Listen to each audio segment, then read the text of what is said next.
Salam everyone and welcome to The Forum. This is a show where we talk about relevant issues that affect our everyday lives, but we talk about it from our perspective. It's always important to see how different people see it, so maybe we approach things differently. Perhaps you might be able to relate to me, but other people might not. And that's why it's important to know how to talk to one another. Today we're going to talk about a very important issue that we do deal with every day, and that's the concept of dawah. Now, if you don't know what dawah means, it's inviting other people to Islam. Now, is there a right or wrong way of inviting people to Islam? We're going to find out today.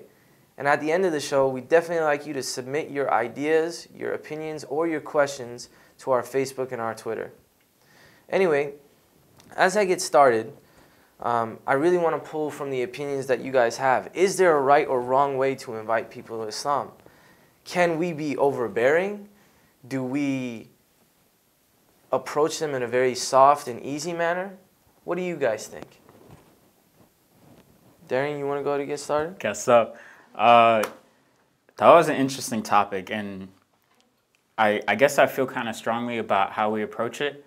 And if you look at other religions, people sometimes they go door to door, they go knocking on houses and say, hey, like, do you want to learn about, my religion, whatever it is.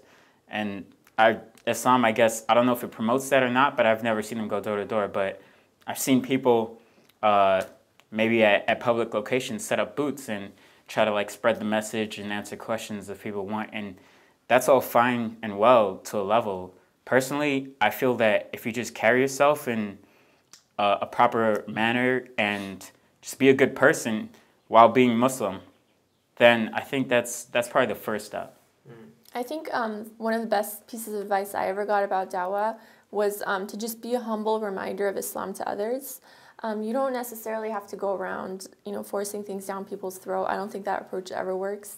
But just as Darian was saying, just to display maybe through your character, your personality, traits that people who don't know Islam will come to know Islam because of you, which would be great.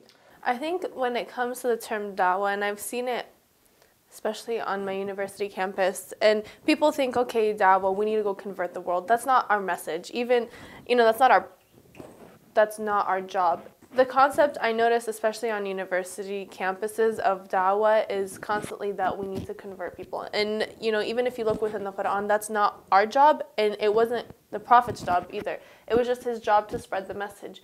Obviously our ultimate goal or our ultimate desire is that everyone would be Muslim because we believe this is the right path, and just because we care about humanity, we want what's best for them. But our role as Muslims is not to go convert people, but it's to be able to offer the opportunity for people to ask, the people that are curious, and to offer the opportunity to change the mentality of people that hate Muslims, because oftentimes we are, misperceived by other people because of what's going on in the media. So I think the most important thing is when you go after dawah, it's not with the intention of converting them, because I know for me, if someone was to approach me and I know they're trying to convert me, right away my defenses are going to be up, and I'm not going to listen to anything that they say, no matter how legitimate it is that they're saying. Yeah, that's true, and that's kind of the problem that we run into.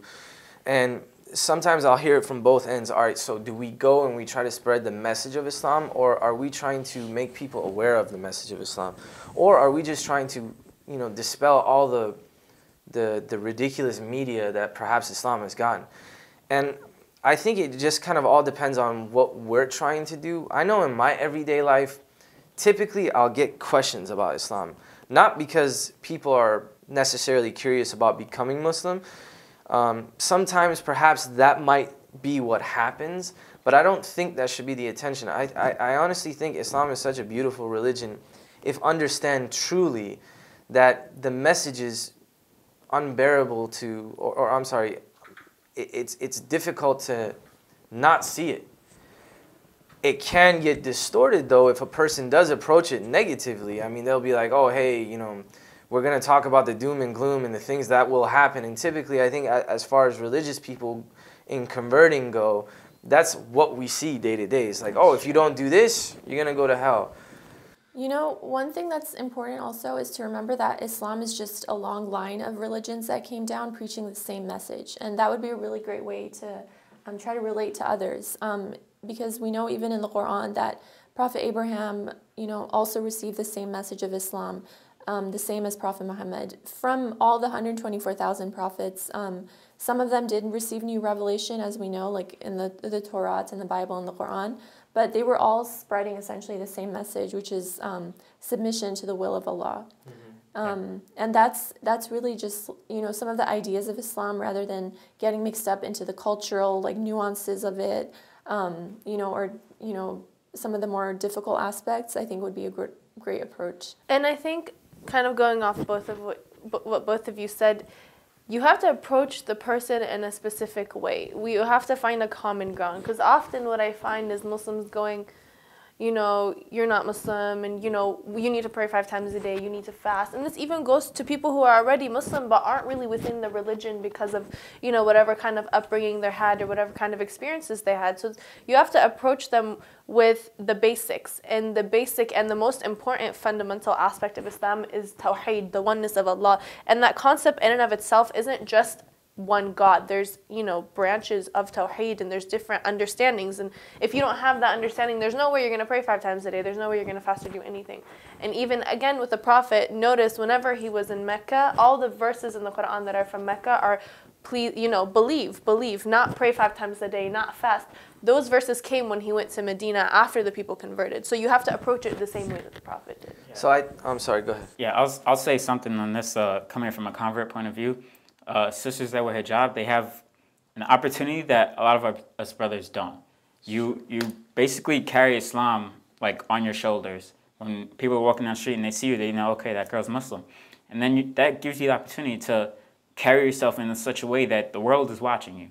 Yeah. And you stand out more, and it will invite people just by the way you carry yourself, even if they just want to learn more. That's the first step. And myself, I saw sisters that wore hijab, and I just saw how they had such good character, and I wanted to know, okay, there's something going on here I need to learn more about. And I think that's probably the first step. And then following that is, if someone approaches you, just being able, like you said, to speak on the same common ground as them, and start with what's overall understood, that the love for Allah, and then after that, then you can go on from that. Because that's common ground for all religions, that there's a God, and from there you can continue on. Well, I just want to address your point about hijab. As a hijabi, I feel a lot of happiness that I'm given the opportunity to present myself in a good way, to hopefully make people try to learn more about Islam, or at least pique their curiosity. It's an honor. It is an honor. I really feel like I'm given a chance to try to be on my best behavior all the time. I find myself really conscious of the way that I might appear to others, in that, I try to be polite to people, I try to be friendly. If people have questions, I'll try to be approachable. Possibly, if I didn't wear hijab, I could blend in a little bit more, and if I'm having a bad day or something, I could just, not have to worry. Yeah, but I mean, it does force you to be on your best behavior, which I think is absolutely an honor. So then it kind of poses the question, what form of dawah are we doing? What sort of invitation are we doing? Because, again, you have one where you're approaching it purely to invite people to Islam, to understand what Islam is and perhaps how to change their life with it. And then 2, in our situation, we have this problem with negative press or negative ideas about Islam. So what's more important in this situation? Are we approaching it from both ends? Do we kind of create a hybrid of both and allow for Islam's natural beauty to attract people to it? Try to provide the best example? I mean, what do you guys think? If I may say, I think something that we often forget, and something somebody told me and I really thought about it, and I thought, okay, wow, that's really simple but brilliant. It's no matter how much effort you put into someone or how little effort you put into someone, if Allah wants them to be guided, He will guide them. And I think, in my opinion, especially in the West, and I think it's important to speak in this context because it's very, very different than anywhere else. Right now, we're living in an age of Islamophobia. Because of the press, because of the media, people hate Muslims, and they don't know anything about the religion. It's really funny. I've seen these videos all over YouTube, citing the verses in the Quran that are violent, but they completely take it out of context, not just, why the verse came down, but the context of the verses before and after. So what people hear, they'll read parts of the Quran and completely neglect the other. So they have a really, really, really negative understanding of Islam. And for me, my goal is not to bring people towards Islam. God can do that. That's his job, not mine. Mine is to dispel the negative and wrong information that they have about us, because if they don't like Islam, they're not going to come towards it. So first you have to make them like it. And it's not your job as an individual to bring them towards Islam. I think we should at least create a base to make them like it for someone else to potentially bring them towards Islam. Just on that point, there was a speech that I heard recently, and the brother was basically saying that comparing us to other religions and how they market themselves. And I thought it was a really great point that when you look at Christianity, when you look at Judaism, they market themselves really well. When you turn on TV Sunday mornings, there's this preacher that's on there and in front of a stage of millions or thousands and just giving these eloquent speeches. And I mean, as Muslims, we may not agree with everything, but they market themselves well. You got to hand it to them. It's our job to market ourselves well, and it starts at the level where we're just walking down the street and we carry ourselves as Muslims. Then it's on our speakers for them to carry themselves as well, and not make sure to present Islam in a way that it makes us look good. There's so much noise and distortion out there regarding Muslims, and it's a shame because the message of Islam itself is like so pure and beautiful and simple, and that's not often a message that the average person gets to experience. I really, just regarding how to spread the message of Islam, I really believe that our character can speak a lot louder than our words. I think the first step of dawah is just really trying to reform ourselves and to just try to be the best people that we can be ourselves.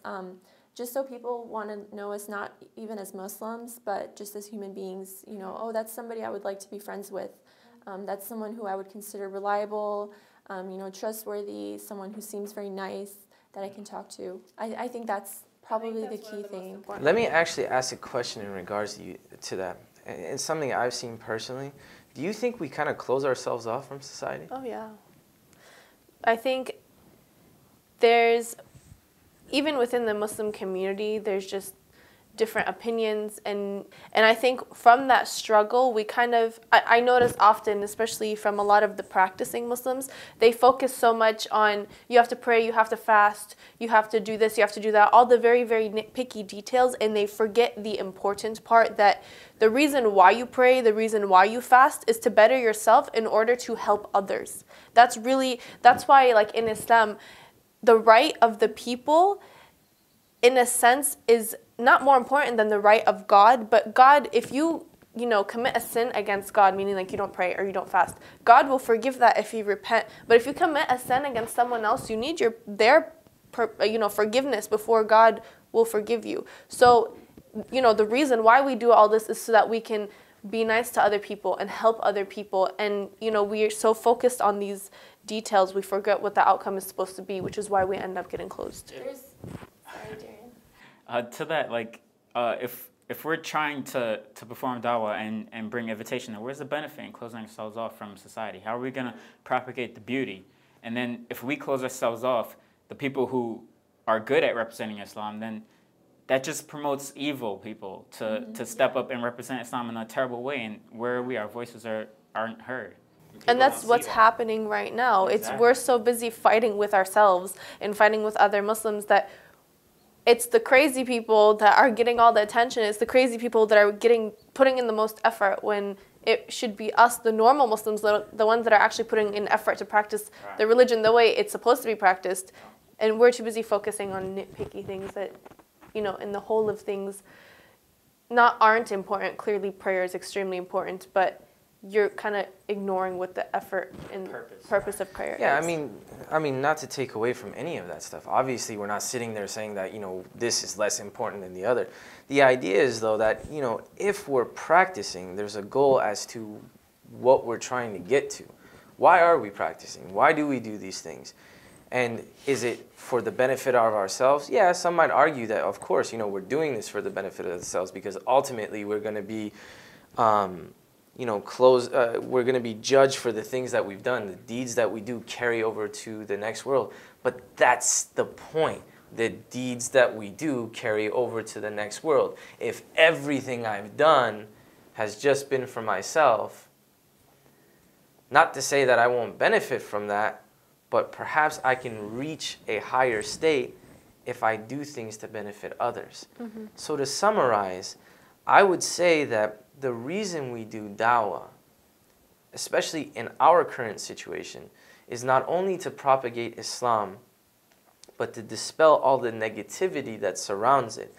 And if we don't say something, then someone else will. And perhaps the way that they approach it won't be correct.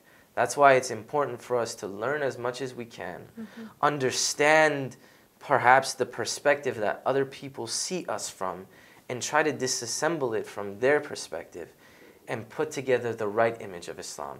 And I think when we do that, the message then will carry itself and the true beauty of Islam will flourish. Thank you for joining us on the forum. Discussions like these are really important. And that's why it's important for us, for you to submit all your opinions, any questions, or any thoughts that you have on our discussions. And hopefully something that we can do is improve on what we're talking about, use some of your ideas, and address some of your questions. Visit us on Facebook and follow us on Twitter. Thank you, and Assalamu alaikum.